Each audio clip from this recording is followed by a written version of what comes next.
calls extremist views. The DHS policy would allow agents to consider past comments on social media of anyone applying for green cards and naturalization. Critics, though, say that could violate First Amendment rights. Senior immigration correspondent Allie Bradley is live in Del Rio, Texas. So, Allie, what can you tell us about this new strategy? Yeah, Nicole, we've heard them kind of warning that they're going to do this. And now we're getting this new warning from Homeland Security saying whatever you've said online or maybe in a protest could actually impact your ability to stay here in the United States. So the Trump administration rolling out this new guidance, allowing immigration officials to weigh past speech and behavior when reviewing green card and citizenship applications. Now, this is triggering a growing debate over free speech and national security. The move comes following reporting by the New York Times citing internal documents that claim immigrants can be denied green cards for expressing political opinions, like participating in pro-Palestinian protests or criticizing Israel. Officials say the focus is on identifying potential threats.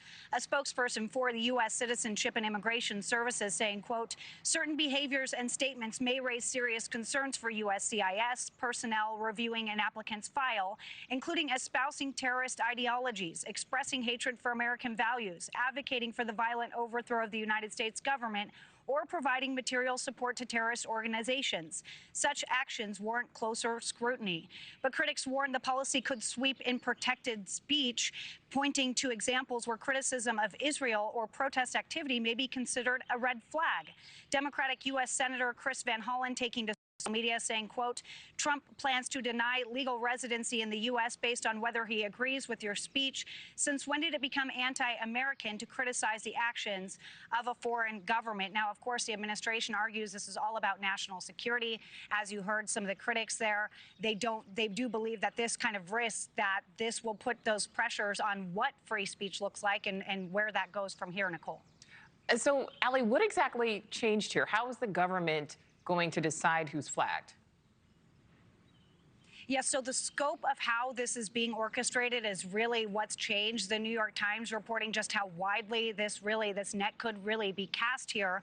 So this includes not just ties to extremist groups, but these documents point to a 2025 USCIS policy update, making it clearer what it defines as anti-American activity can count against applicants. So this can include not just ties to extremist groups, as I said, but also social media posts, public statements, and past conduct that officers might flag during the review process.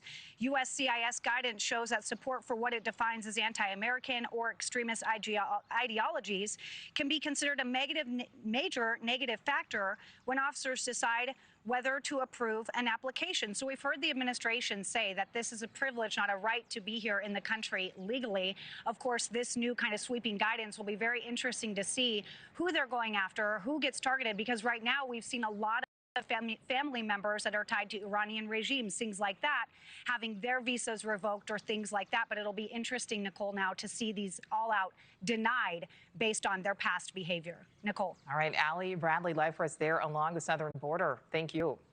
Thank you for watching. Subscribe below and download our NewsNation app right now on your phone, and you will get fact-based, unbiased news for all Americans.